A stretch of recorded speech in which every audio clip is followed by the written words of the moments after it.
this thing on?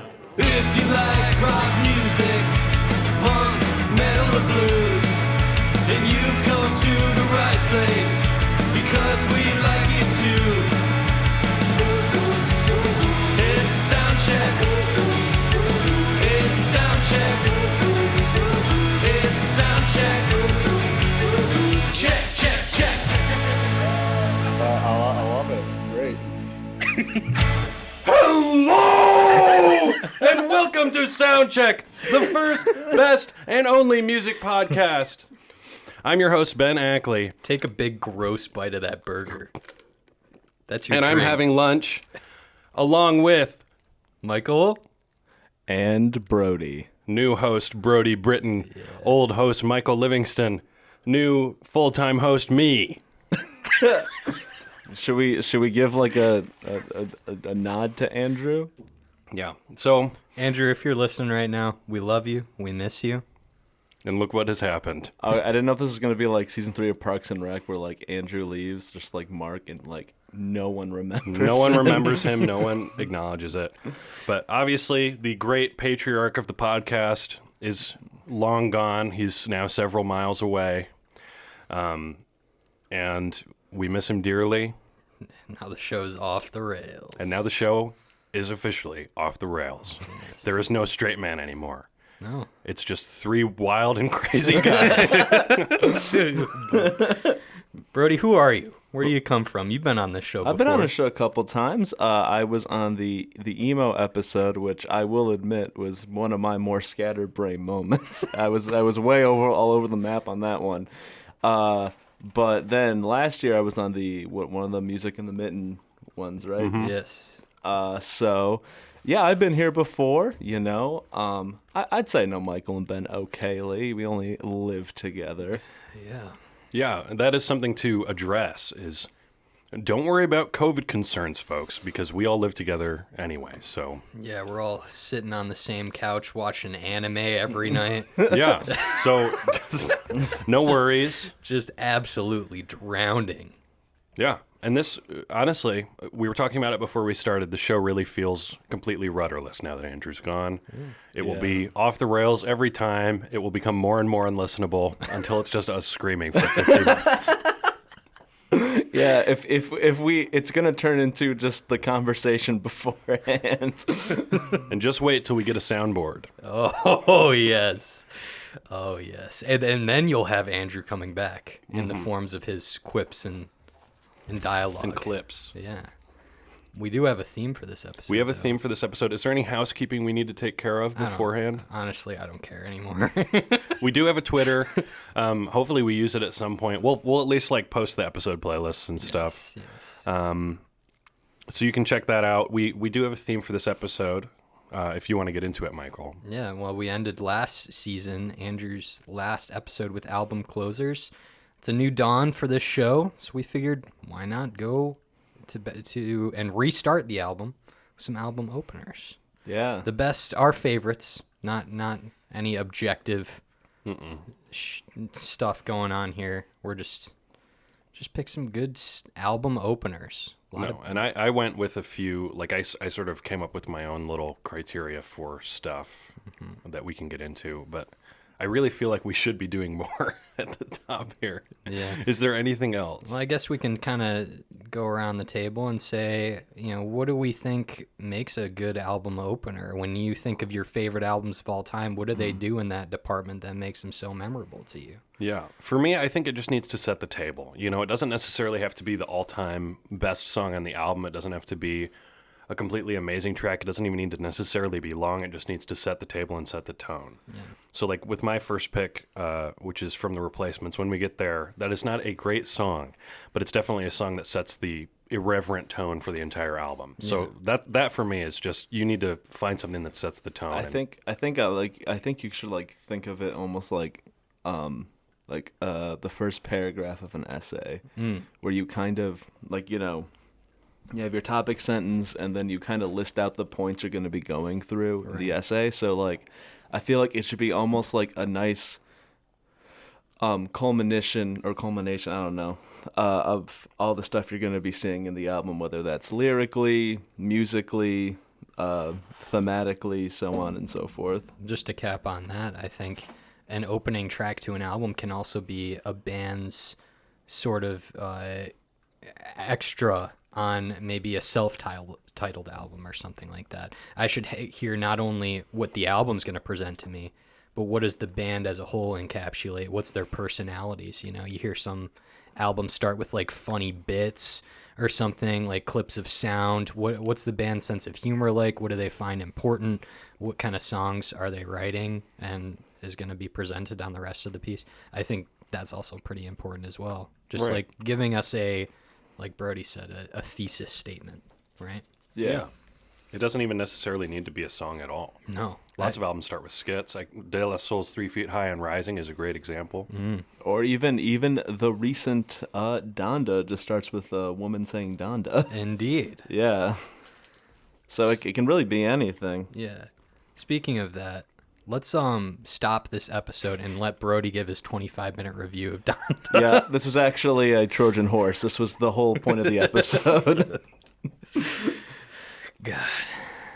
Just keep taking gross bites of that burger, man. Yeah, I'm really enjoying my lunch, folks. Mm-hmm. It adds to the nice, like, ambience. Yeah. Crunching and paper sounds. Okay, I think we can just get into it. Yeah. Fuck it. We're not restarting. No. Go. All right, so my first track is probably definitely in my top 3 albums of all time. One of my favorite artists, the Float On Guys. Yeah. Modest Mouse off their album The Lonesome Crowded West. The opening track is Teeth Like God's Shoeshine. And I think what it does well is that From the top of the ocean, yeah, from the bottom of the sky, God, yeah, well, I get claustrophobic, I can't, you know that I can't wear. From the top of the ocean, yeah, from the bottom of the sky, God, yeah, well, I get claustrophobic, I can't, you know that I can't.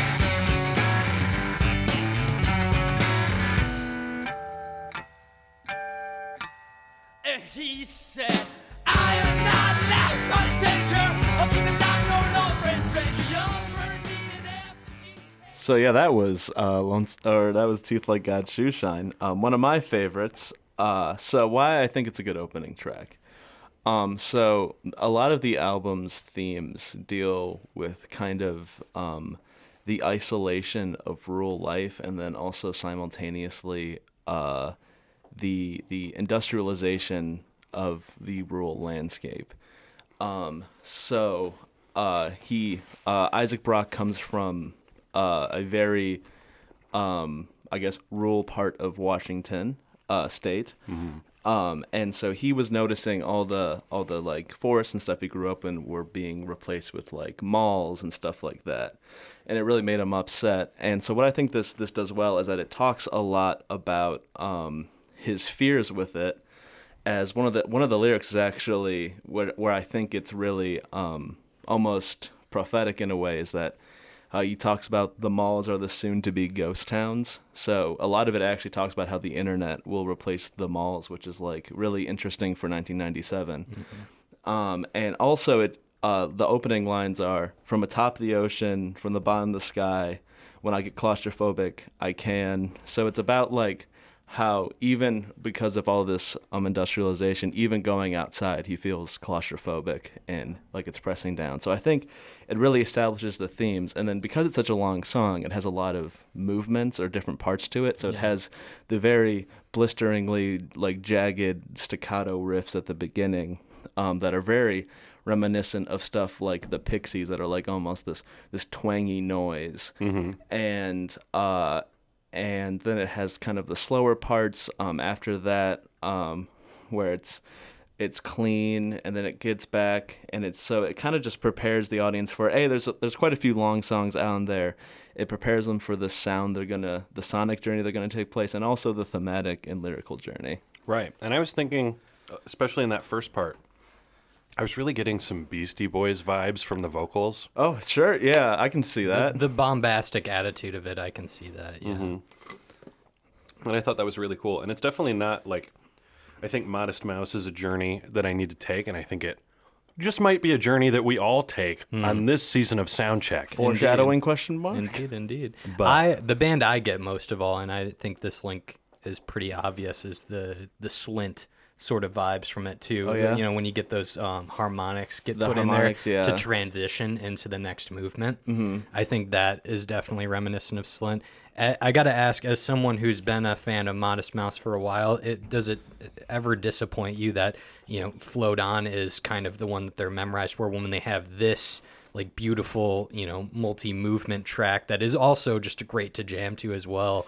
Like, if you could, would you replace this song with something like Float On or something like that? Oh, no, not at all. I think Float On is a great track. I think basically for a pop song in 2004, 2005, I think it's really weird for a popular song. I think it's really lyrically dense for a popular song. And the album it comes off of, it is a lot cleaner than their earlier stuff. Good News for People Who Love Bad News. I think they had at least for that album, they had a very smooth and clean transition into a more cleaned up sound without sacrificing a lot of their fans' artistic integrity. So while I would love people to explore one of my favorite albums, Lonesome Crowded West, if you just like Float On is a great song. So Really is. keep on it. It is. Super fun on Rock Band, too. Yes, it is. Rock Band episode coming soon, Yes.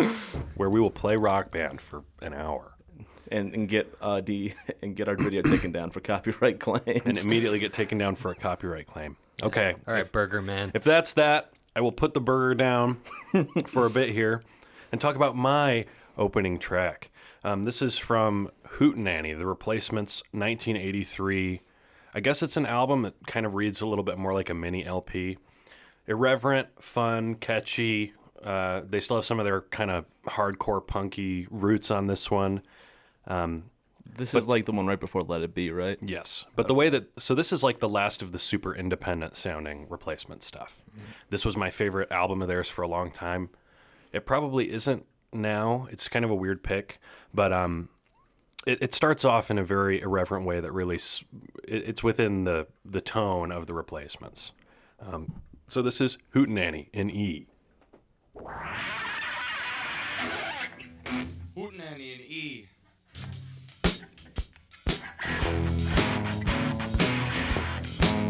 Well, it's a hootenanny. It's a hootenanny. It's a hootenanny. It's a hootenanny. Boy, the candy. It's a hootenanny. Hootenanny.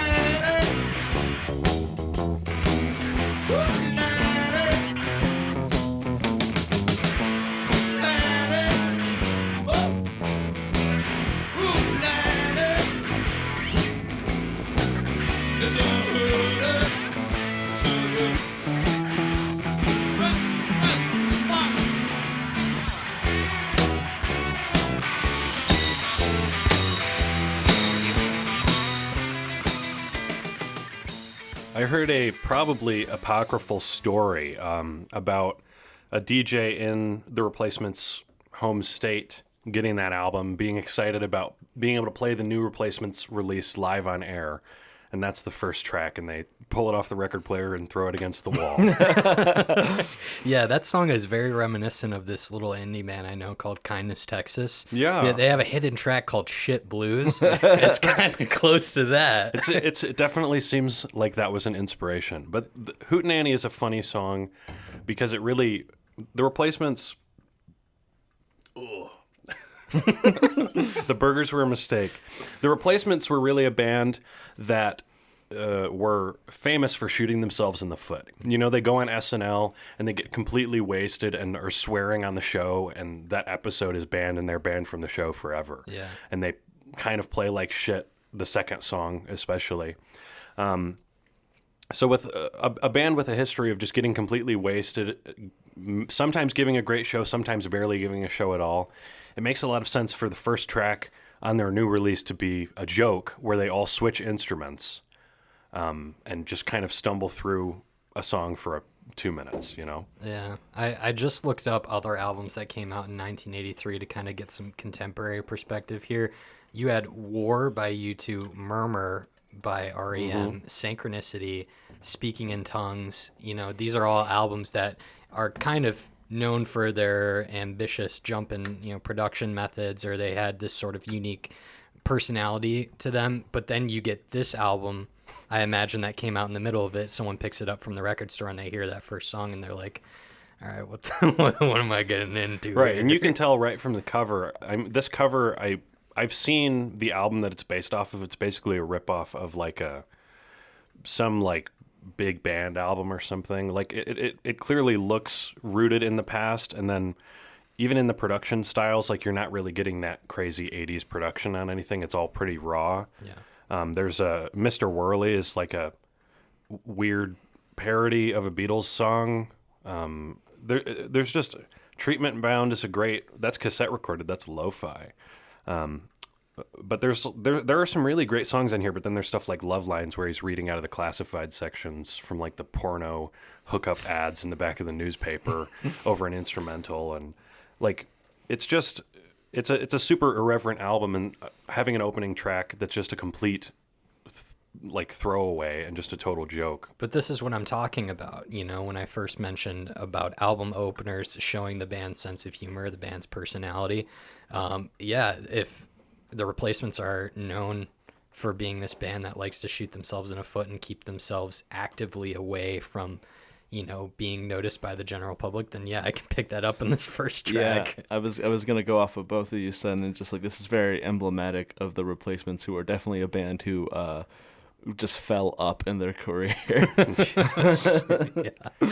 Yeah, they should have been a lot bigger than they were, but they were just not willing to play the game. One of my favorite Replacements things is for their big album Tim, the label really wanted some music videos. Mm-hmm. And then they had music videos that were played on MTV a few times that were just like a video of a speaker for 3 minutes, or like a video of someone's foot for 3 minutes. And that was the music video. And so it's like a really arty kind of irreverence in a way, when they're also just like shitheads who really like getting wasted, Yes. doing whatever, putting on a horrible show. And what a first track to kind of show us that personality, right? Yeah, I think we can get to your first pick, Michael. Sure.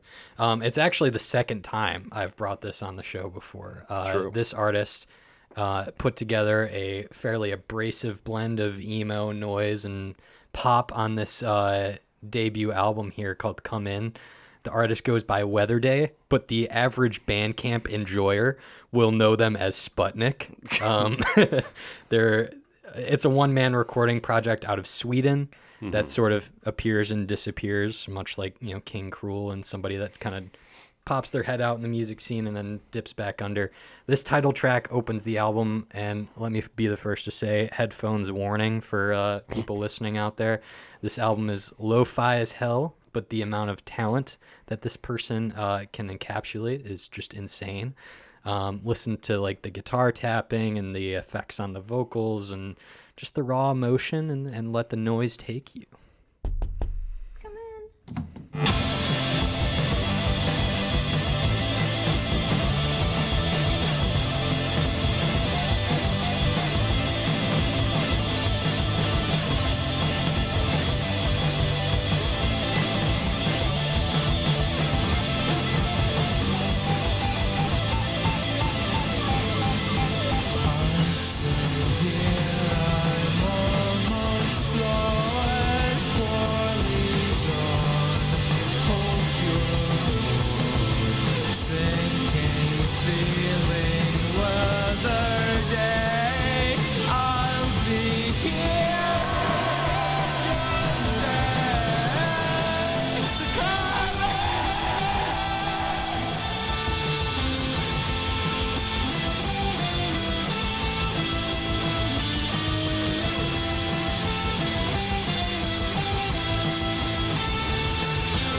Yeah, that came out in 2019, and to this day, it still kind of like blows me away, you know, a few years later, because it's just like you hear that song and you think like the whole album is going to kind of be like this energetic blast of, noise and lo-fi and stuff. But you get into it and you start to hear this, like, start to hear like string arrangements and piano and like, horns even, I think, in some songs. And it's just like, it's crazy the amount of like layering, and like you can tell this is like songs that this person threw together, but there was sort of some thought in it, and maybe even like a notion where it's like, how far can I go, with the layering and the different instruments on this album.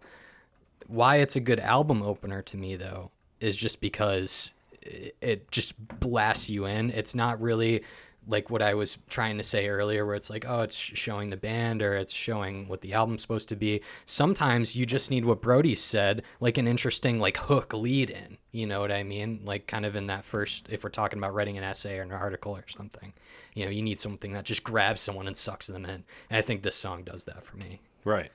Definitely. I mean, so that's actually something I wanted to ask you about, is like the way that you said it earlier, this song is kind of not totally emblematic of the album. Mm-hmm. So how does that serve the album, having this be the opener? I like I said, in this case specifically, it wouldn't be so far to take away from like a skit or something at the beginning of an album, or like a vocal recording or something, because it's the song itself is only just over a minute, I think. Right, minute and a half. And it's just meant to just grab you and get you hyped and stuff like that. And yes, there is other songs that like are a little more jammy. You can definitely throw a mosh pit to them, but like at the same time, I think this artist was trying to say, I want to grab you in, because in the age of the internet, when this came out, it's hard to grab someone's attention right away, So let me grab your attention. Let me pull you in, give you a couple songs that'll make you, get those endorphins up, and then I'll show you my artistic ability. Well, maybe it's like, because I think you can tell it's very lo-fi, especially when the vocals hit, because I think you relayed to me that they recorded it through like their... Yeah, wasn't this recorded on like an earbud microphone? Yeah. So it's this one is super lo-fi, and maybe it's like when like you're at a hotel, right, and you go into the hot tub, and then you go into the pool, and it's like super cold. I guess. So I guess like when you go back into the hot tub, it feels better. I guess what I'm trying to analogize poorly is that maybe it gives you this huge blast of lo-fi at the beginning. So maybe all the rest of the stuff doesn't feel as abrasive, and it kind of gives you this I guess throwing you right into the deep end to keep with the pool analogy. I like that. I like that as well. I think it is kind of just like, if this artist wants you to know who they are, then why not just give you every piece of thing that could deter someone, and then if you're still sticking around after that minute 30 seconds, you're bound to like the rest of the album, which I certainly did. Yeah, it's almost like a content warning in song. So I think like a lot of our openers, I think it serves a couple of purposes. Yeah, it's definitely a strategic placement, I would say, just to get people, this is as crazy as it's going to get. If you can't handle this, get out now. Mm-hmm. And then they can be rewarded by the rest of the stuff if they're cool with that. The cool thing, last little tidbit I'll add on this song, is it kind of pulls a nonagon infinity at the very end. Oh, is it a loop? Yeah, it comes back to the loop. It's pretty cool. That's very cool. Yeah. But anyway, I think, Ben, we're going back around the loop. We're going back around the loop to Brody. All right. Right. Death Cab for Cutie. Okay. So my next track is by another Washington band, actually, except far, far, far, far, far less abrasive, and far, far, far less concerned with malls and stuff. The band, as Ben alluded to a second ago, the band named after the song the band in Magical Mystery Tour movie sings, Death Cab for Cutie, with their song title track off their 2000 album, We Have the Facts and We're Voting Yes. Hey, let's get a quick shout out to Ben Gibbard real quick before we play the song. Yes. Yeah. All right.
Yeah, so that was Title Track by Death Cab for Cutie.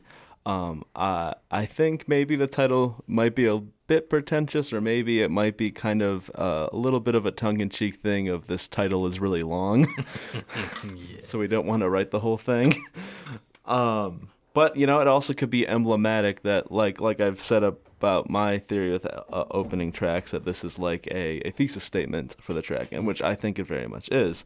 So the album We Have the Facts and We're Voting Yes is very much a loose concept album that follows an equally as loose story about a failed relationship Ben Gibbard had. So it kind of sets up the story of it all, talking about how he and his friend had gotten together maybe far too soon and only for the wrong reasons at the wrong time, and kind of ruined something that could have been a good relationship, if not for the reasons and time. So I think it established that really well. And also what I think it does, and why I had you wait a little longer, is that it kind of after the first chorus has this jump to hi-fi, which I think is also pretty cool, because not that they were like Weatherday lo-fi before, but their demo tape, you can play these songs with chords, and something about Airplanes definitely had like this edge to them. Yeah. So it's almost like halfway through, at least for the fans at the time, expecting this kind of rough sound, and then in the middle it's like, oh, here's the new Death Cab for Cutie, as they introduce, xylophones in the chorus, and like they have synths later in the album and stuff like that. Right. So I think it really works to introduce like, hey, now we have better producers and studio equipment and stuff. Yeah. Right. So I like that as like a timeline for them. Yeah, so that kind of makes it an album opener that's not only significant in the album, but also within like the entire discography of the band. Yeah, that is pretty sick. I agree. My favorite part of that whole thing was the production that went into the drums. Yeah, that is like perfect amount of reverb I wanted on like the snare there, and it just accompanies the guitar perfectly, and it just like. It presents those themes you're talking about like complex emotions and relationships, but also, yes, I love that transition. That is like I imagine that is a hard thing to do as well, going from that lo-fi to a seamless transition into this. It's like a breath of fresh air, just going into that. The cymbal crash and the drums just sound so much bigger, and the stereo field is so much wider. They got a new lead. It sounds Just from like a recording engineer perspective, heavy air quotes there. It's just really nice to hear that widen out, and just hear like the quality improve so dramatically. Yeah. So I don't know if I have a ton of like new things to say that doesn't really apply to my previous track, but I think it establishes the loose story and the themes of the album, and lyrically too, I think you can tell that Ben Gibbard's using a lot of 10-cent words. Yeah. So he kind of Death Cab for Cutie kind of came with the wave that like Elliott Smith established of like these kind of literate songwriters. So house favorite David Berman, rest in peace. Bright Eyes, Death Cab. These guys who feel like they're reading thesauruses in their songs. Right. Yeah. When we started going off on somebody's manuscript, it was kind of like, yes, I got to grow a goatee to listen to this. So, like, I think it also establishes his songwriting for the rest of the album pretty well. So I just think it's one of my favorite albums. I think it's a pretty solid opening track. And, yeah. Well, speaking of David Berman, isn't that our next one? Well, speaking of David Berman, I've brought Purple Mountains on this show so many times that while we were talking, I just did a late substitution. Oh. So rest assured, later in this season, you'll be hearing a lot more about David Berman. Yes. There might be some sort of interdimensional accident that we get sucked into where we have to talk about David Berman for an episode. But we'll see. That remains to be seen. What I did do is switch to a bit of lighter fare. I don't feel like talking about David Berman's last album again and being sad again. First especially- episode. Yeah, I mean, first come on. episode. So first episode, I figured I need something that rocks a little bit more. And what I've been listening to a lot lately, and someone else we might be talking about later in the season is Paul McCartney. I've been listening to his 70s band Wings a lot. And this is the technically first and second track, so it is a bit of a cheat from Venus and Mars. I'm going to play that now, and we'll talk a little bit more about it afterwards.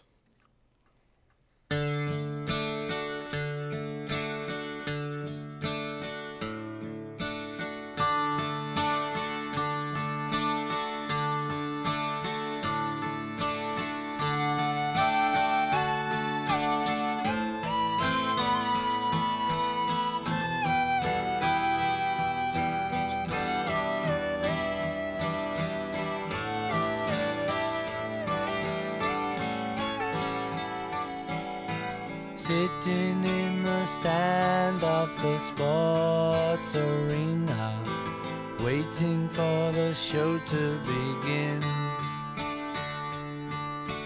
Red lights, green lights, strawberry wine. A good friend of mine follows the stars. Venus and Mars are alright tonight.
What I just noticed listening to that is the vocals in that chorus really take up a lot of space. It's pretty cool. But so that was Venus and Mars and Rock Show, the opening tracks from the album Venus and Mars. And a few weeks ago, I watched Wings' Rock Show, which is their 1976 concert film. And I wanted to bring this one in. I just thought of it because this is a cool opening track that becomes a great live opener. Like, you can tell one of the reasons this was written is because they were like, yeah, this is going to be awesome. You know, they open the show, and it's Paul McCartney standing center stage with just a spotlight playing that first Venus and Mars part, and then the rest of the band comes out and Rock Show starts, and it's like, you can just hear it in there. I always think about Kiss with songs like that because they seem to really plan their set lists perfectly. You know, like they write the songs that will fit in the right spot in their set list, for better or worse. And that's really what this song is. It's something that I think is a great song just to listen to, but live especially is just a perfect opener. Now, since you're the Paul McCartney historian, wasn't Wings originally meant as just like a means for Paul to get back out and tour? Yeah, Wings. Well, Wings is interesting because Paul did his first two solo albums, highly recommended, and then he was like, I really want to be in a band again. And if you look at the first Wings album, Wildlife, you can see that he did not want to take center stage. Like, they're all the same size. There's no text on the album or anything. They were just billed as Wings. Yeah. He just wanted to be in a band. And to get out and tour, actually that first Wings tour, they all piled on a bus and just like would show up in towns. So they'd go and they'd be like, hey, is there like a bar we can play at? They'd show up in college towns and just like start playing shows for regular price or free, just like wherever, you know? So it was definitely, he just wanted that excuse to be in a band again, and he wanted that excuse to get back out on the road. Yeah, it kind of reminds me of you guys ever seen that scene in School of Rock where Jack Black is like, he's describing what the song he's coming up with on the fly will look like as he's, you know, trying to put it together, and he's like, the fog is going to come in around my ankles. Like, that's what I imagine Paul was like as he was writing the song, is like, yes, this is what we're going to open the show with. This is what's going to get everyone excited.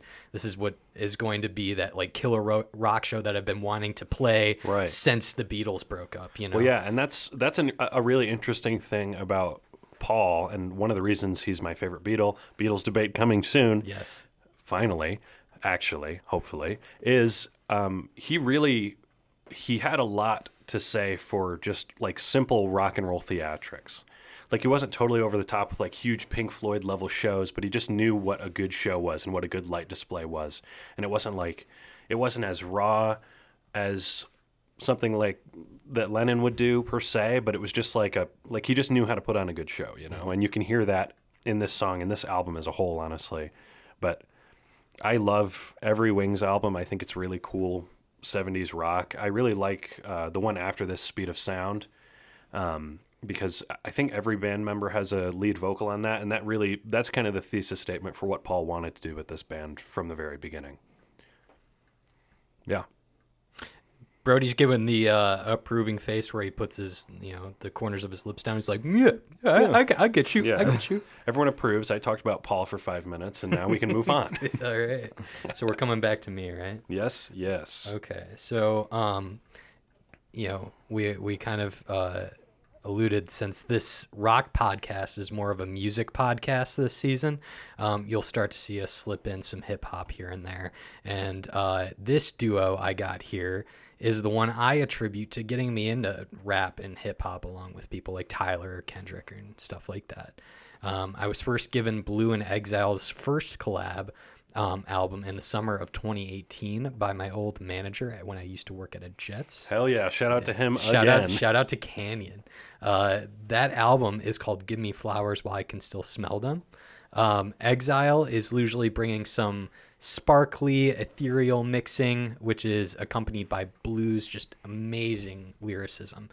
He even says in this song, he's like, best lyricist underground, and I kind of, you know, I can totally agree with that. So if you don't mind me asking a question? Yeah. I don't know much about this group. Is Exile like the beat guy? He is the beat guy. Okay. Yes, So it's like DJ Jazzy Jeff and the Fresh Prince. I feel like that's an equal comparison. Yeah, it's like LP to, you know, Killer Mike. Oh. Well, LP also does rap, though. Single? What? 10-inch. Okay, you know what? But anyway, this Blu's lyricism, it often touches on, you know, love. Wait, I thought we were talking about rap. We're talking about the blues now?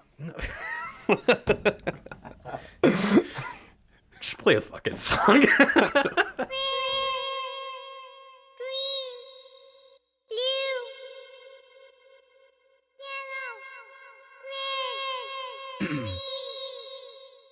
She fell into the I said ULB like L Bug, but more hood like Ice-T, and that's cool like Miles Davis walked in the room and redefined the groove, defined jazz, the mood turn.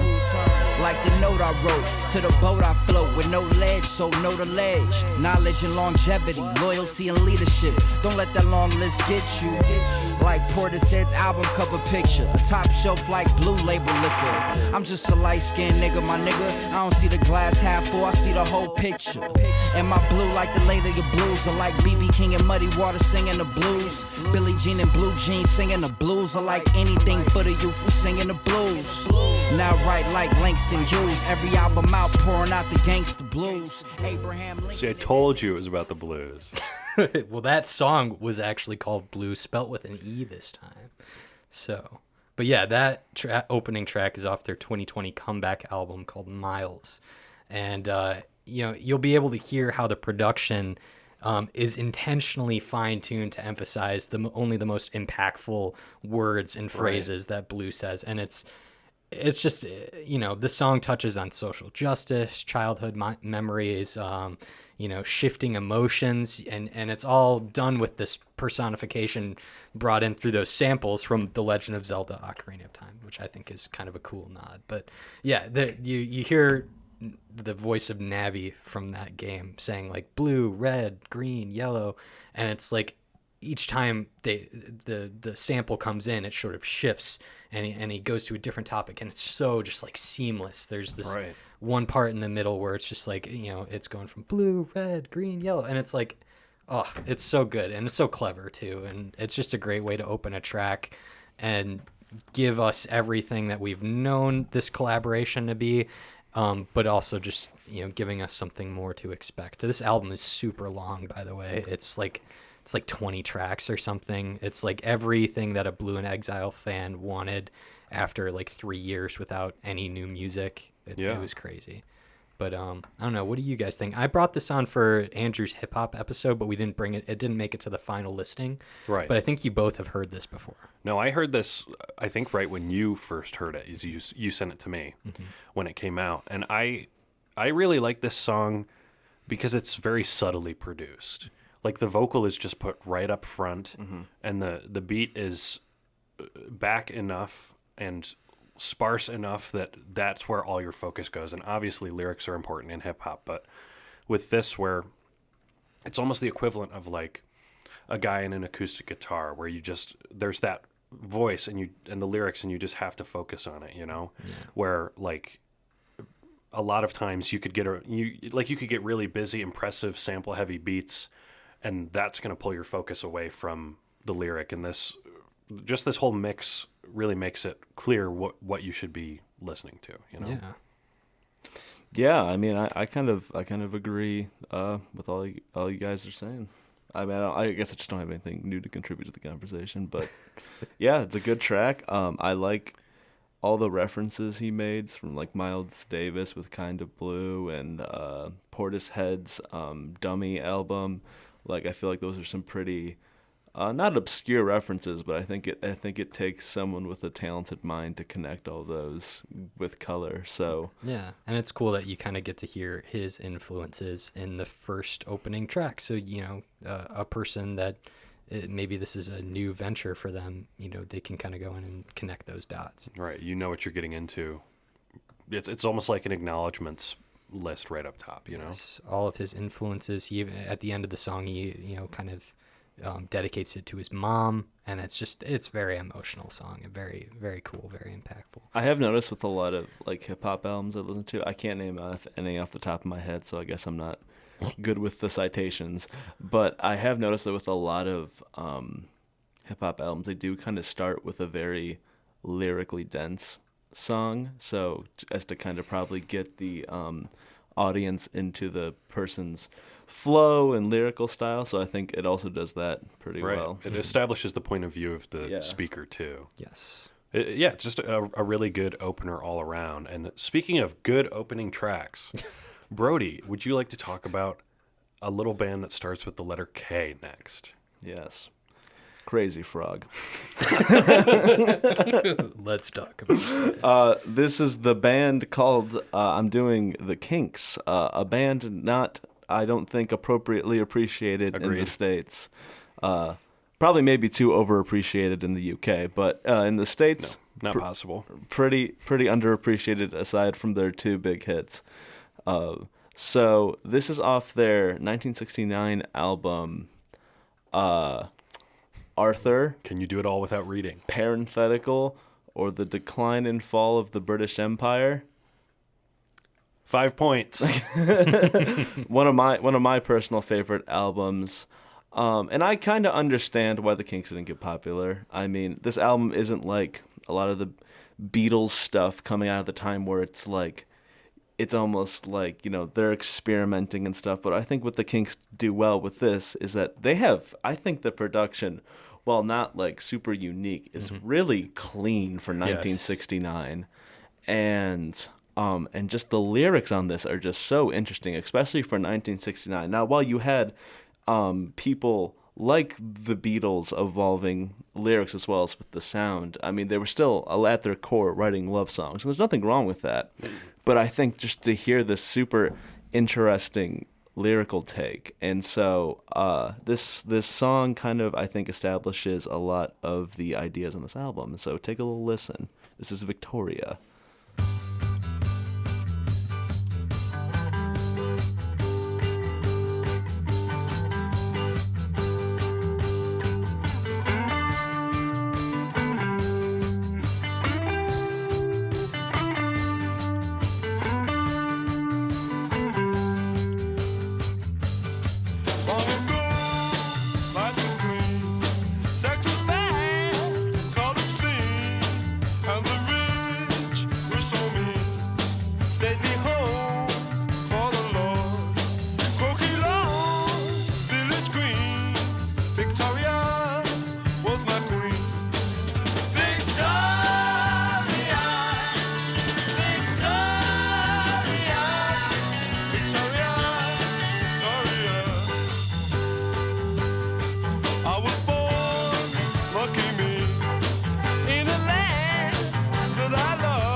A great track. I know it's weird because it's an opening track, but if I was ever a director, I would love to use that as a closing end credit song. Yeah.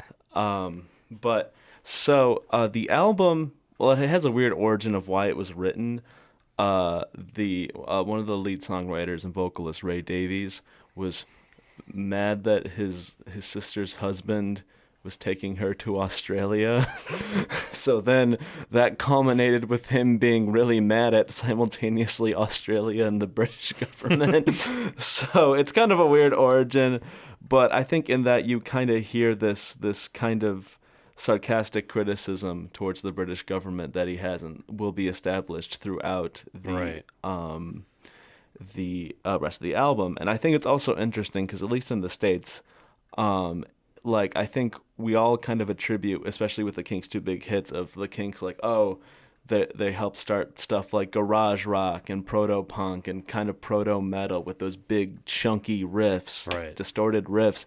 But really anything past their first two albums really sounds nothing like that, besides for maybe some select songs off albums as they kind of shifted their focus to more kind of traditional R&B sounding stuff. Right. I mean, that hard rock kind of goes away until maybe the end of the 70s. Yeah. For them. So I think just like a lot of my tracks, I think it establishes just the themes and the ideas of the album that'll be explored. And I just, I can't, it's kind of, I guess, a superficial thing, but just that hook is just so catchy. Mm-hmm.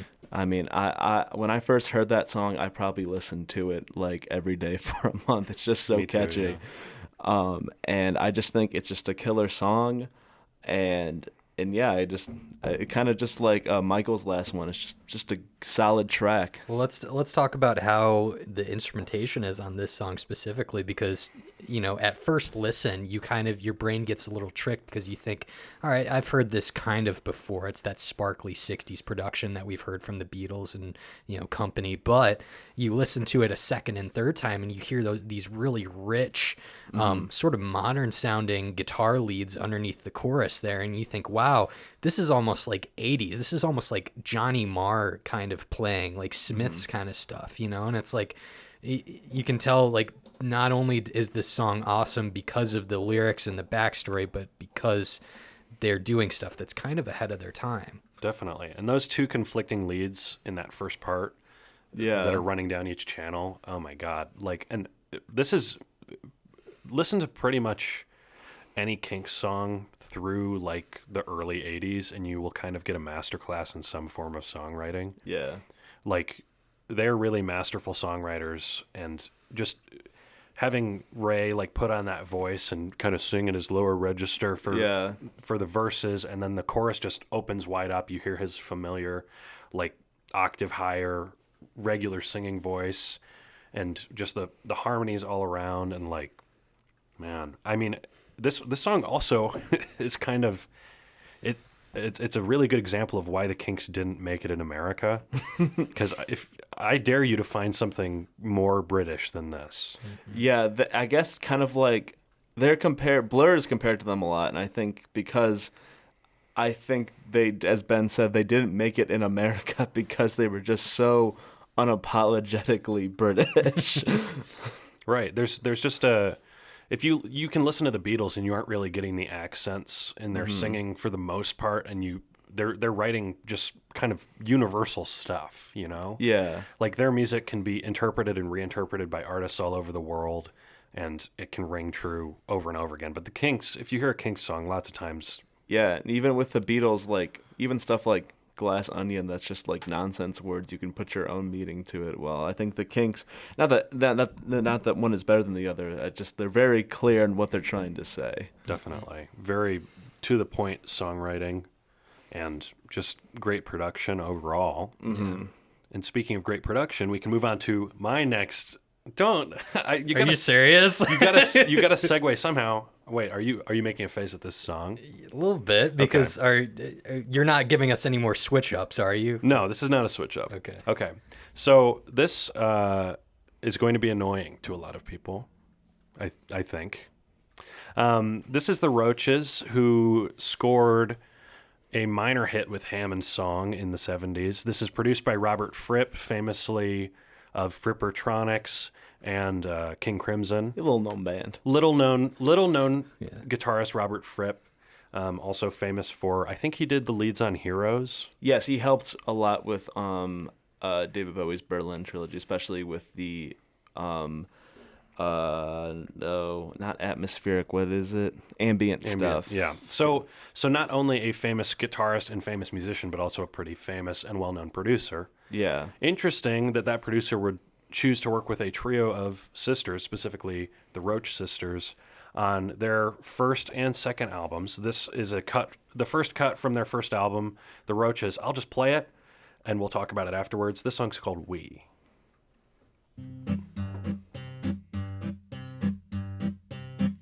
We are Maggie and Terry and Suzy. Maggie and Terry and Suzy Roche. We don't give out our ages, and we don't give out our phone numbers. Give out our phone numbers. Sometimes our voices give out, but not our ages and our phone numbers. Guess which two of us made a record? Guess what the other one did instead? The two who made the record have been a singing group for 10 years. Singing group for 10 years. And now a trio we are, born on the 4th of December. We come from deepest New Jersey, diddly-lee. But now we live in New York City. We better get out of there before the shit hits the fan. Shit hits the fan. You might say, where have they played? All over the country and in England. Who have we worked with? Do we know? So I don't know if that song is necessarily emblematic of the album, but it's definitely one of the most memorable album openers I've ever heard. And honestly, I'm getting such a stink eye from Michael over this that I'm going to play another Roches song to defend them. Okay. But the Roches are a trio of sisters, and I guarantee you, if you hear any of their songs, you will know it's them, and you will never be able to hear that song in a different way. They have uncoverable songs because everything is sung in that sort of 3-part harmony, and I've never heard anything else like it. And especially when they get, I'll just play the big one. This is going to be Hammond's song, and then we will talk about all this shit. But when they're produced and when they're singing seriously, It's gorgeous. Here's Hammond's song. I'm the host now. I make the rules.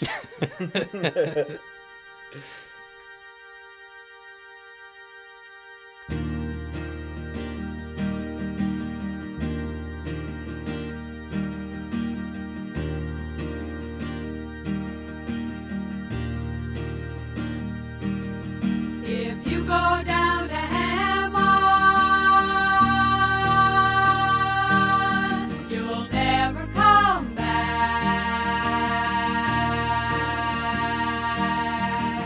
In my opinion, you're on the wrong track. We'll always love you, but that's not the point.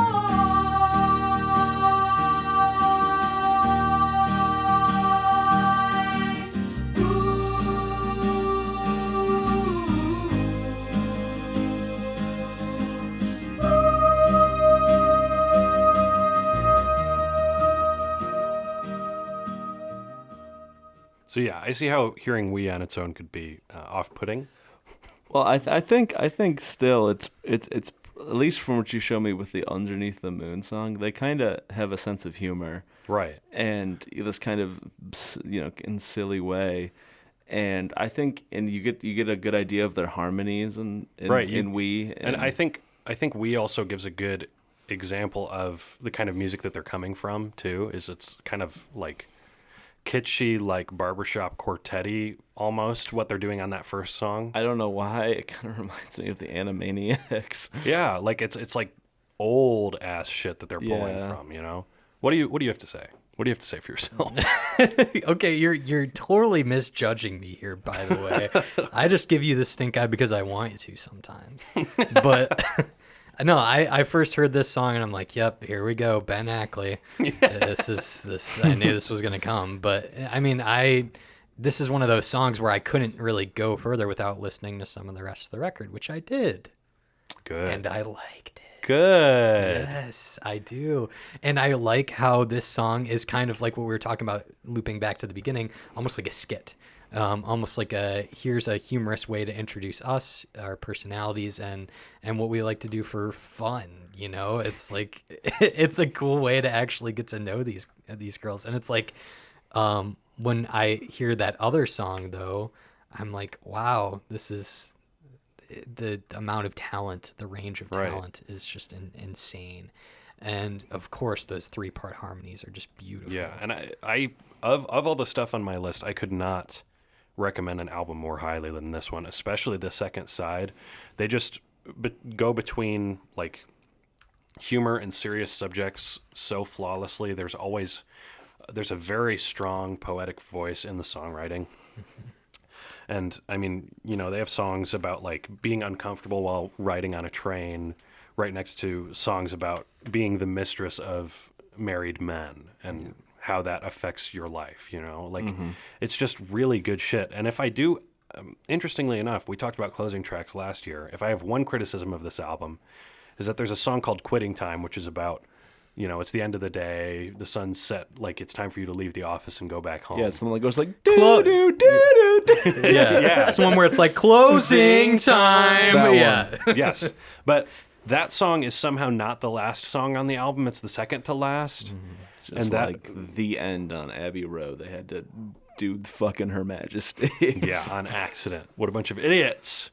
But no, I mean, it's just a great album. I think, I really like We as an opening track just because it's bizarre. I haven't heard anything else quite like it.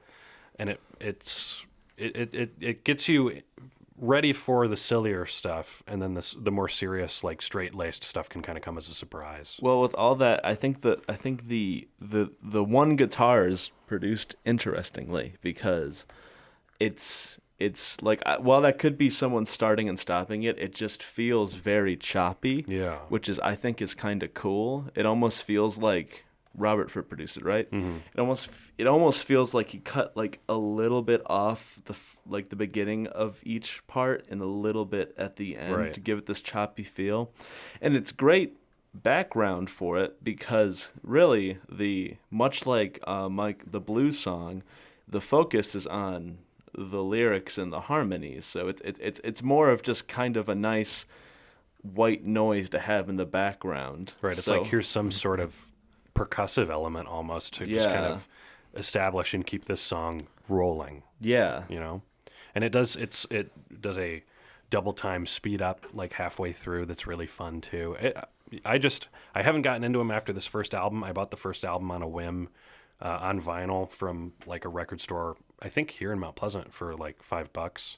It couldn't have been happier, honestly. I usually buy stuff on a whim and it's just like, whatever, but that it's a very special album and seems like a very special group. I will report back on that hopefully sometime this season, see if they're as good as this first one is. But I think we're ready for your penultimate pick, Michael. Yes. This next one I got here is Queens of the Stone Age, Feel Good Hit of the Summer, which I have definitely turned to Queens of the Stone Age at the start of this school year in order to get myself pumped up for this horrifying new job I have. So, yeah. Have we even mentioned that? Do we have on to? the cast, Michael? Do we have to? While the boss is away, the workers will play. But the boss is here, and he's Michael Livingston, folks. Yes. Back to the song. I really wanted to show this to Ben specifically because Ben has been notable sort of metal, not hater, but you have your certain sects of metal that yes, you know what you like when it comes to metal. And he loves stoner metal. And I love stoner metal, and I love new metal. Yeah, he loves it when the guitar every note hits and it's a minute to ring out. Yeah. That's Ben's favorite yeah. shit. he's like, God, I love how this band's name is like Bong Eater, and the song's name are just like Weed Marijuana Bong. Yeah, I bought a really old turntable that had 16 speed just so I could listen to Black Sabbath albums even slower. But this band, Queens of the Stone Age, is not quite that. Of course, Joss Homme has Caius, his project, which is a little more like stonery. that. Yes. But Queens of the Stone Age, I think, would be a perfect fit for Ben because Homme's voice soars on some of these Queens of the Stone Age records, especially the most recent one. He almost kind of channels Elvis in a way, I was gonna say, yeah. which I think Ben will find really interesting. And this song as a opener specifically had a huge impact on just the scene when it came out.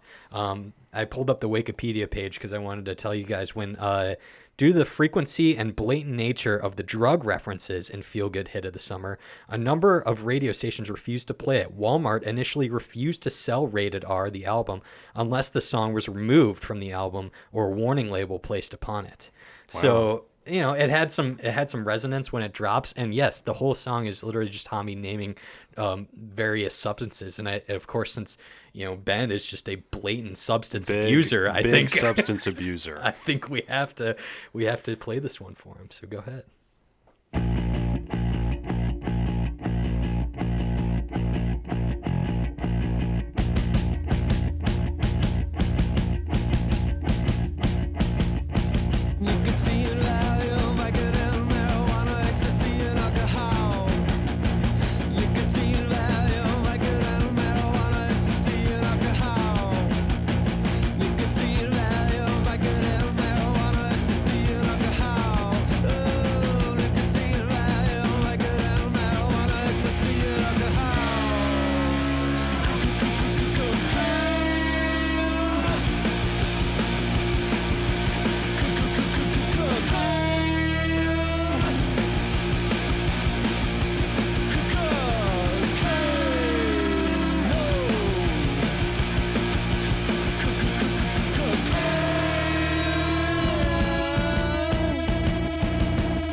Can't you just imagine Elvis doing the nicotine valley? I said, one for the nicotine, two for the Valium.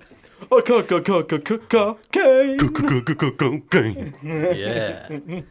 I don't know, Ben. I want your reaction right away. That's good shit. We're going to get into some Queens of the Stone Age later on in the season. You can get a full spectrum here. But as someone who, when it comes to those heavy overdriven guitars. What do you think of Josh Homme's voice as a contrast to that? That hypes me up, and he really does have just like a great down the line voice. Like, he's not really screaming or anything, but he has, like, you can hear the stage presence just in his performance on that song, you know?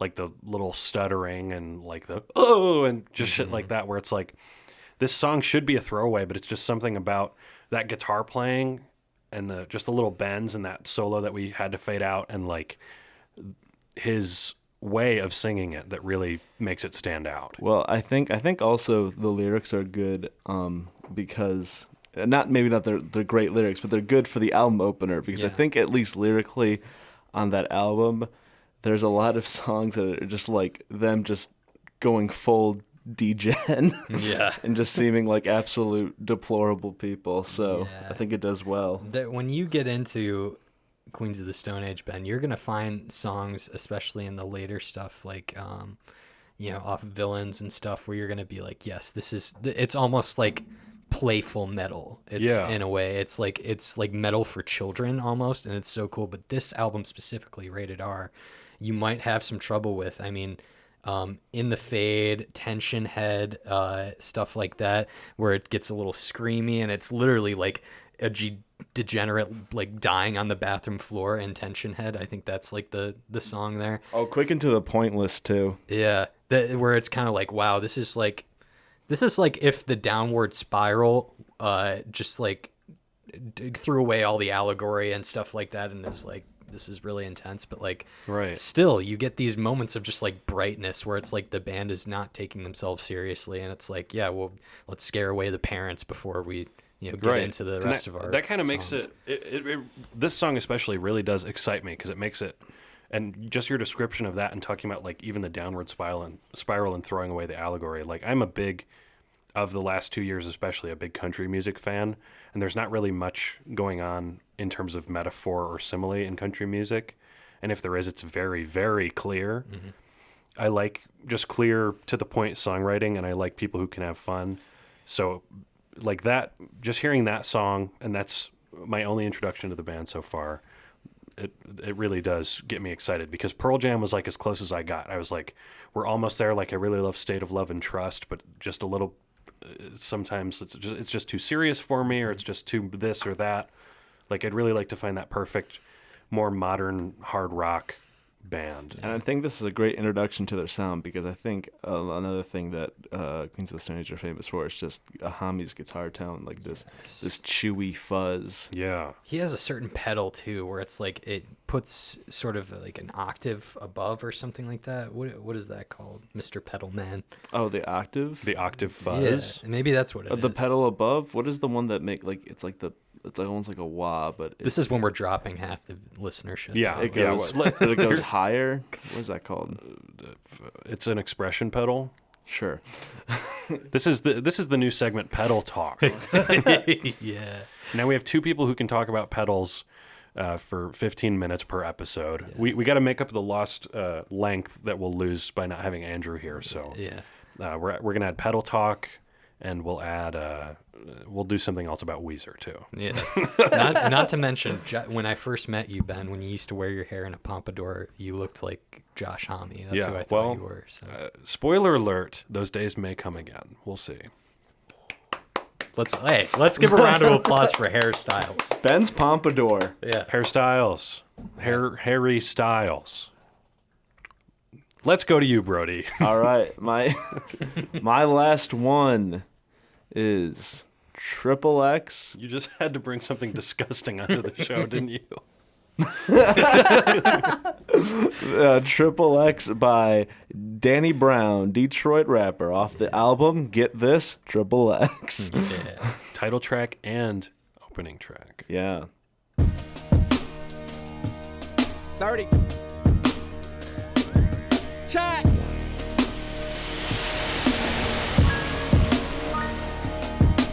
Colder than them grits, they fed slaves. Me the rappers like water the raves. AKs with bayonets on deck. Rap my set, sorta like Squidward and his clarinet. I'm in your bitch mouth, but she fantasizing. Staring at the skinny, said it's so tantalizing. Dog, I'm strategizing, plotting on the throne.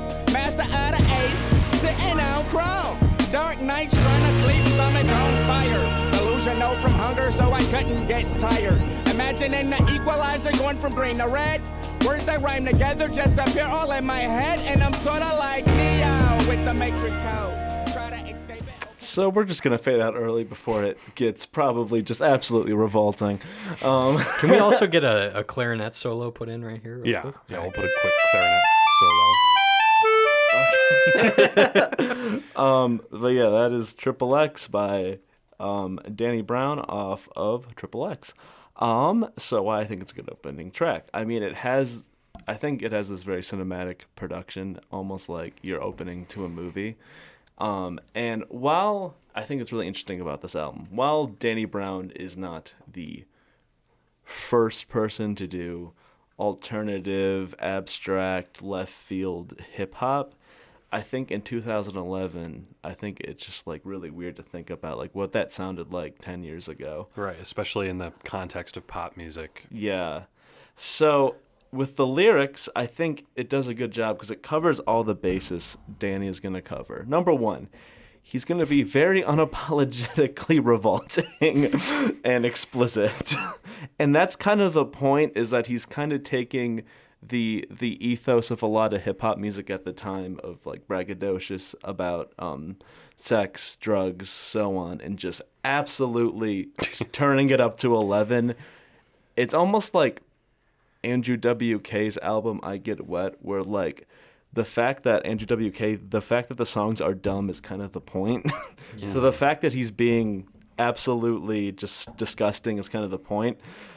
So he covers that, and he also covers a lot of things he's going to be covering, which is him dealing with his very harsh upbringing in Detroit, as well as his substance abuse that he's realizing is not only affecting him, but him and others around him. And also, as well as him coming to terms with his age, as he says in the beginning, 30. It is called Triple X, which, if you don't know, is the Roman numeral for 30. Hey, thanks for that. Let's Triple X, the Roman numeral for 30. Shout out to the Romans. And him just kind of coming to terms with his age, that he's like, I want to be a musician, but I'm getting up there. And luckily, this was his breakout album. Not his first, but it was the one that got him out there.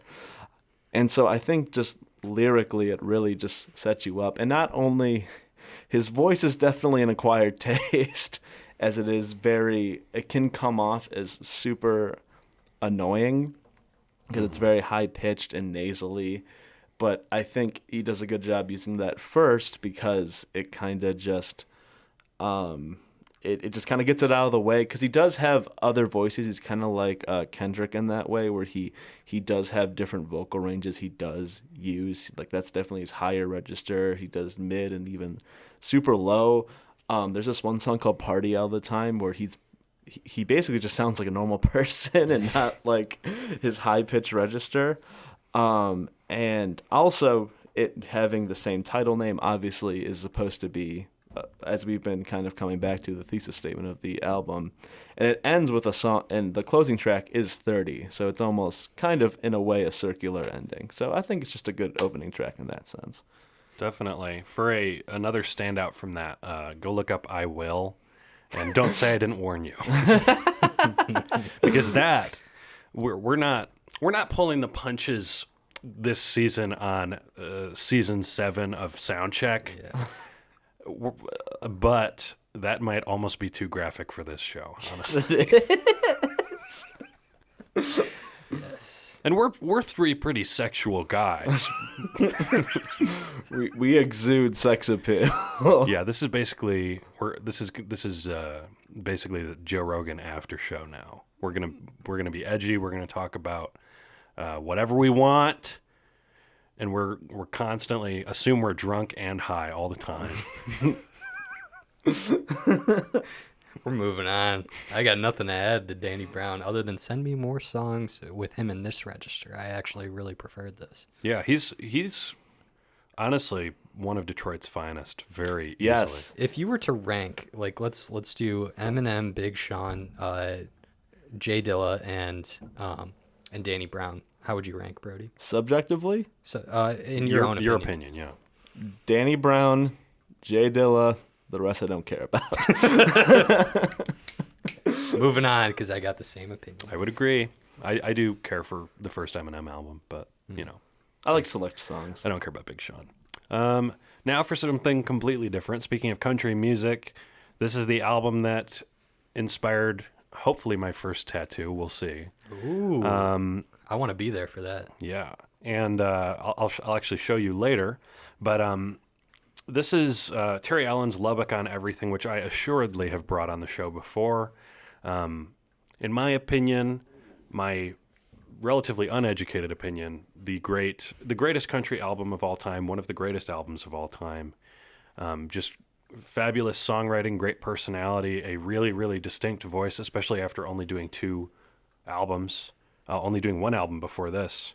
Terry Allen is connected to my favorite movie of all time, True Stories, because he contributed a song to the soundtrack, and his wife, Jo Harvey Allen, played the lying woman. So seek that out if you haven't heard it. You might have heard this song. It's been famously covered a few times since, but the original is still the best for me. This is Amarillo Highway, and this is for Dave Hickey. I don't know who Dave Hickey is, but if you're listening, Dave, this is for you. Shout out to Dave. Shout out to Dave Hickey. All right, Dave Hickey. Hope you enjoy this one.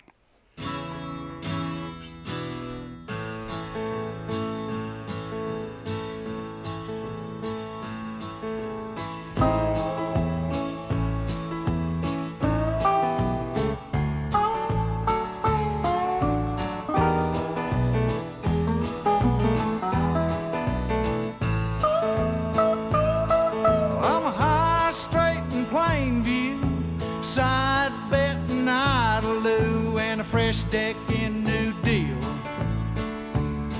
Yes, some call me high hand, and some call me low hand, but I'm holding what I am, the wheel.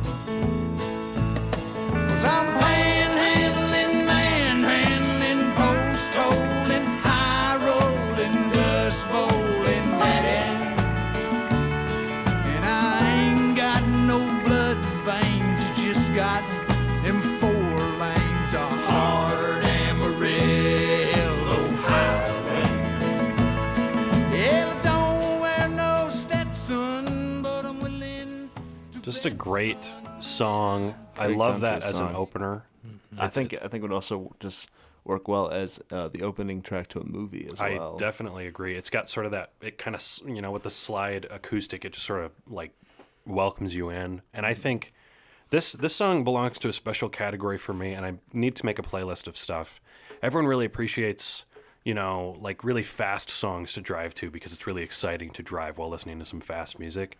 I think Amarillo Highway is a really great cruising song. Like if you're on a road trip and you have the cruise control set and you've been going like, Windows down. yeah, you got the windows down, you've been going like 70 or 75 for a while, and that comes on, it's just like a good, like, I'm content at this speed. I can just like chill out and listen to this and just kind of roll on down the road, and I'll get there when I get there, Yeah.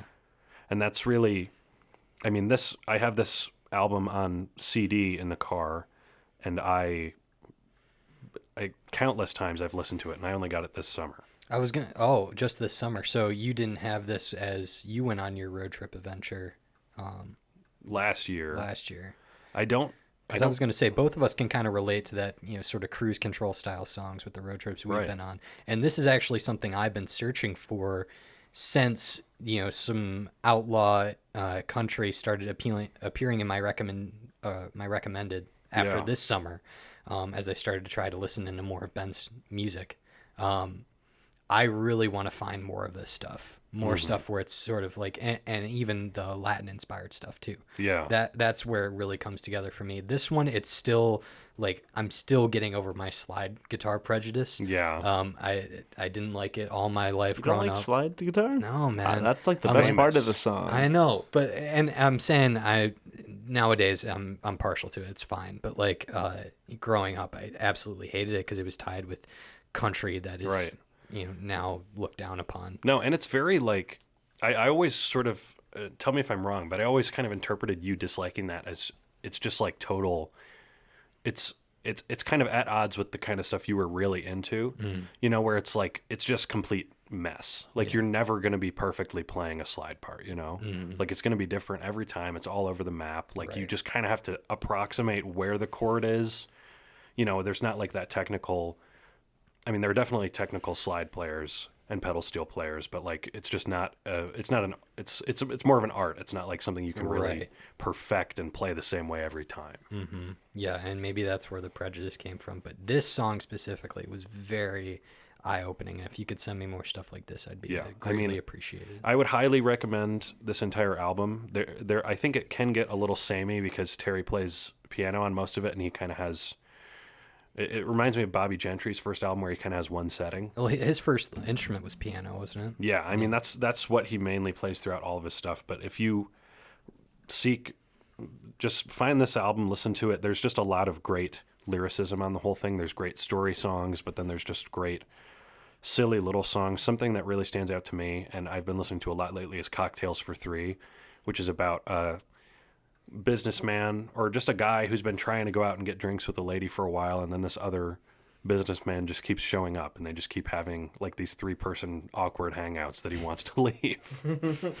And that's like there's stuff like Ooey and Rendezvous USA that has kind of like a French flair, and he got really great players on all this stuff. But yeah, that just really sets the table. It's like the most single friendly kind of song on the album, which I think top loading your album with something like that, especially if it's a double album like this one, it can really draw people in, like we've been talking about. You know, having something this friendly and this open can get people ready for maybe some of the more serious topics or the more out there stuff that you have later.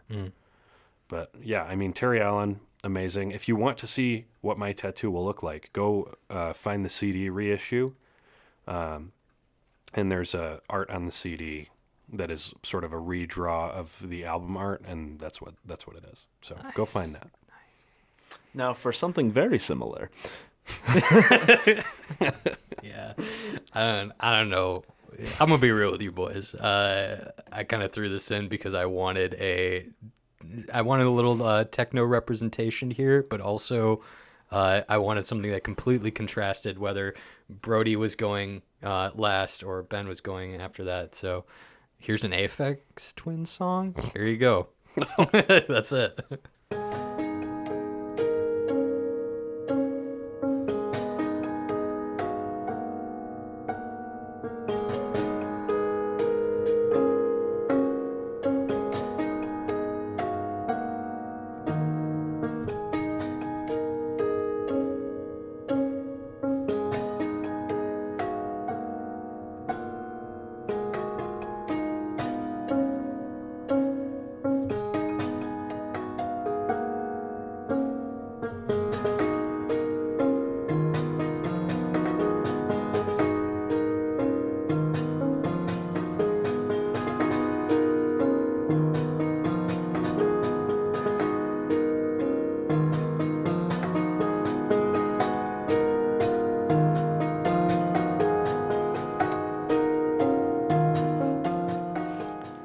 So did you all see yesterday that Ivanka Trump has a Spotify and she has a whole playlist or something where it's like Aphex Twin favorites? What? Yeah. Aphex and what? She has like a couple Aphex Twin songs in her playlist, so now every music meme page is being like the average Aphex music fan, and it's Ivanka Trump. Anyway, I like it. So what is is that entire album prepared piano stuff?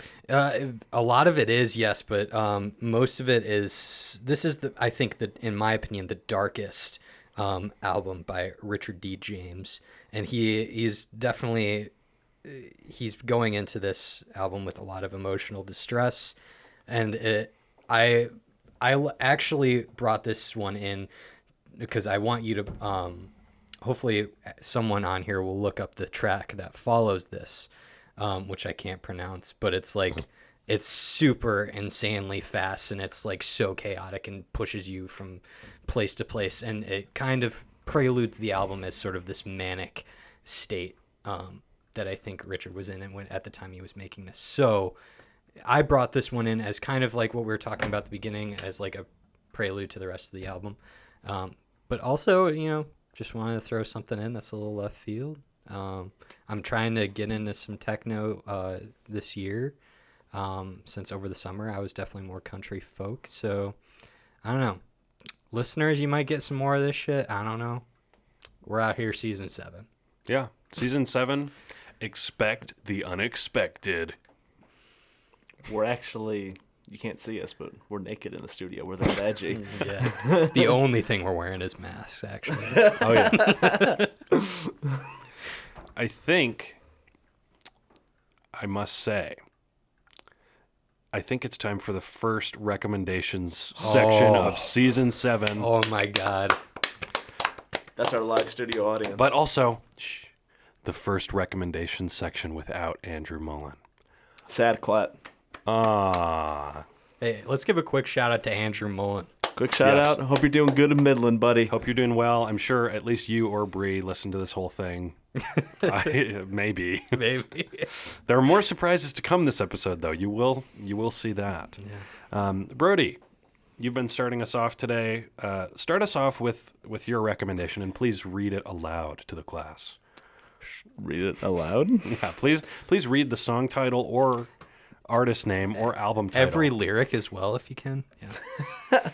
So the album is Funky Stuff by Japanese jazz musician Jiro Inagaki. I'm sorry, my man. But I thought it was really cool. It showed up in my YouTube recommended. Out of We all love things. YouTube recommendation core out here. Shout out to YouTube recommended. I like funky stuff. It was just called Funky Stuff, so I was like, oh, this is a match made in heaven. I thought the cover was cool, and so it was this instrumental jazz funk album from the 70s by a Japanese musician. I just thought it was really neat. And so yeah, go give it a listen. All right, so we're gonna rock with this opening track, and it has a name. We're not privy to it, so just seek out this album. Shout out to only one language speakers. Yes. Shout out to American Idiots. Yeah.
So I thought it was a cool album. Rocker's Guide to Jazz coming soon. I was gonna say, yeah, jazz episode coming soon.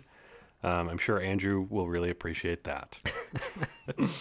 Speaking of, I'm sort of in a similar vein. Definitely less funky. Definitely a little older, but still something kind of out of the box. So this is sort of a croonery kind of adult contemporary thing. I can't tell you the name of the singer because the singer's name actually wasn't included on the album.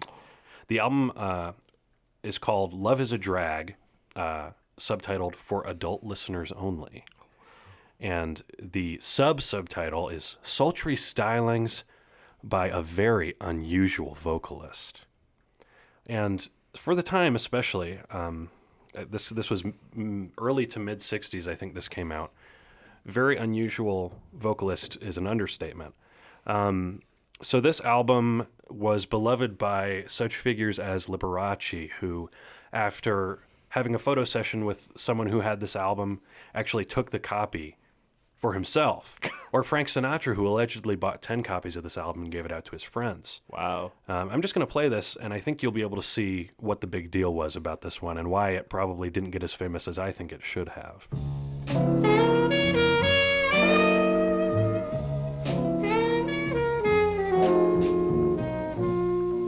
I don't know why, but I'm feeling so sad. I long to try something I've never had. Never had no kissing. Oh, what I've been missing. Lover man, oh, where can you be? The night is cold, and I'm so all alone. I'd give my soul just to call you my own. Got a moon above me, but no one to love me. Lover man, oh, where can you be? I've heard it said. So where does the unusual part come in? Well, the unusual part is that is a totally straight-laced album of love songs sung by a man to a man. Interesting. From the mid-'60s. And I'll tell you what, Modern Harmonic, I believe, did the reissue of this, they're a subset of Sundazed Records. And I heard this, I was just browsing their website because they were having a sale. I saw this, I was like, what's the deal with this? And I listened to it, and I was legit like tearing up over this. Wow. Because just having that, like, I've heard like queer novelty stuff from queer magazines from this time period, and like even that is just there's no sensitivity to it at all. There's a lot about, like, especially pre-Stonewall, there just wasn't a lot of pride in being gay. So hearing something like this, where they interviewed the singer, and you can find interviews online. He's not gay. I don't really think any of the production team was, but they just had this idea and was like, there's an audience for this, and they don't have it. And hearing, like, there are obviously tons of queer musicians now, and there have been for a long time, but hearing someone, even if they weren't named on the album, being able to be openly queer in this, like, really straight-laced, like, Sinatra-esque style is super moving to me. And honestly, if you have a weak stomach, skip like 15 seconds ahead. But not a lot gets me like really going, if you know what I'm saying. But hearing this, like, queer, like, affirmation of love from this time period sung in this just super straight ahead style, and I know it's old, and I know just like imagining the kinds of people who would listen to this, like, and the sort of danger you'd be in if this was even found in your record collection by the wrong person. Right. Like, it's just a super it's just a super moving album to me in a lot of ways, in like a romantic sense, but also just in like a pride sense and just all that stuff. It's really cool stuff. Yeah. I'd recommend the whole thing. Musically it's well played. I like the singer's voice too. I mean, it's not like totally Sinatra level stuff, but it's good stuff. And especially for that perspective from that time period, it just, you get the old production, you get it all, It's really cool. I gotta listen to that. Yeah, I really Sounds do. good. It's super enjoyable, definitely. So what's yours, Michael? Well, this is Thurston Moore playing a 12-string acoustic guitar over some Bernie Sanders audio clips. If you want to be invigorated, something to get you motivated, this is the thing for you. Definitely not one of the stranger things Thurston Moore has done. No, and I think this kind of comes off of, like, how everybody during the primaries was like listening to Bernie Sanders lo-fi. I feel like this is like kind of the next step, and it's something I'm going to be listening to for a while now. You have to think about it, and you have to feel it in your guts.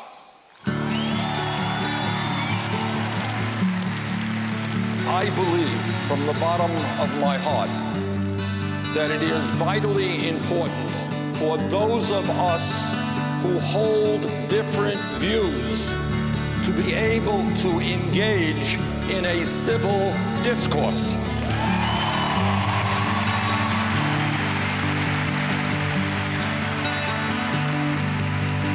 It is easy to go out and talk to people who agree with you, but it is harder, but not less important, for us to try and communicate with those who do not agree with us on every issue.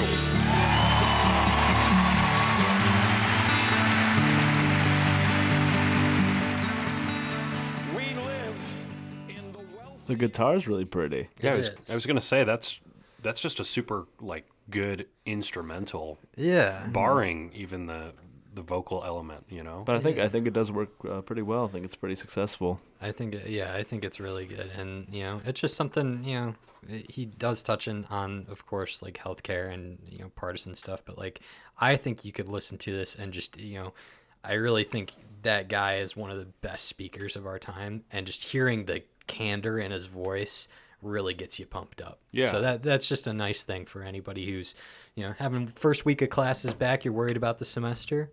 Listen to Bernie to pump you up. Yeah, that's a really, it's like a pump up song, but it's a really just soothing, like you can just kind of marinate in that a little bit. I love primitive guitar, like American primitive guitar, and that's kind of what he's pulling from with that style, We got to get a 12-string, boys. Yeah, I was gonna say 12 string acoustics specifically, just sound super awesome all the time. Yeah, I mean, so that's basically it for this episode. Season 7 premiere. Season 7 premiere. But we do have one last final segment. And this is going to require some setup that you won't hear necessarily, but we're just going to take a little break and do our thing. Yes. But this, so if it's not known yet, and it probably isn't, the three of us are actually a band called Kindness Texas, which was alluded to earlier in the episode. And we figured, we're a band, we have to practice anyway, so why not do our own play-out songs at the end of the episodes?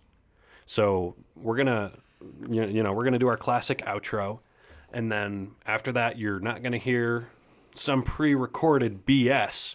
You're gonna hear real live in the studio magic from Kindness Texas, covering a little Foreigner,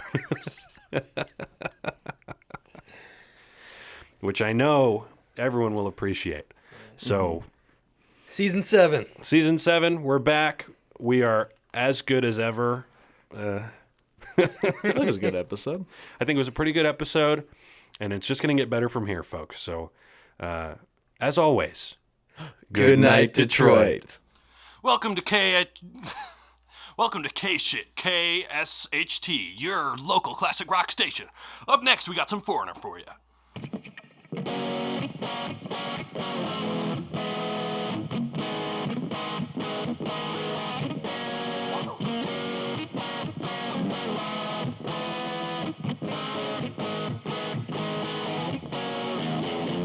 I'll climb any mountain, sail across the stormy sea, if that's what it takes me, baby, to show how much you mean to me. And I guess it must be the woman in you that bring out the man in me, yeah. I know I can't help myself. You're all in the world to me. It feels like the first time. It feels like the very first time. It feels like the first time. It feels like the very first time.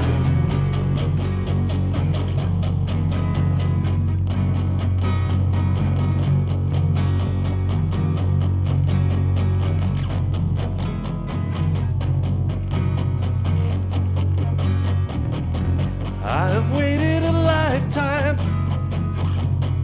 spent my time so foolishly, Now that I found you, together we'll make history. And I know it must be the woman in you that bring out the man in me, yeah. And I know I can't help myself. You're all my eyes can see. It feels like the first time. It feels like the very first time. It feels like the first time. It feels like the very first time. First it feels like the first time. It feels like the very first time. It feels like the first time. It feels like the very first time. Here I go.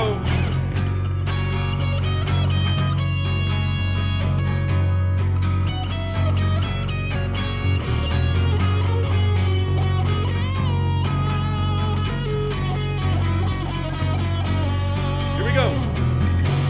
It feels like the first time. It feels like the very first time. Feels like the first time. It feels like the very. Bring it down. It feels like the first time. It feels like the very first time. It feels like the first time. It feels like the very first time. Oh, yeah! It feels like the first time.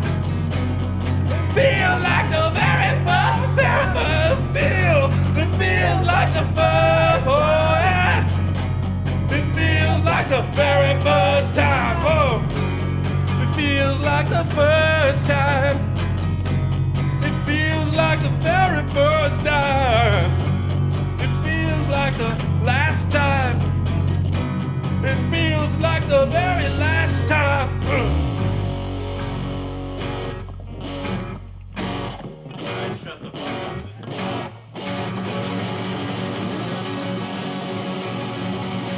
Oh yeah! Yeah! Oh yeah! Soundcheck! Tell me how it feels! Perfect. That was fun.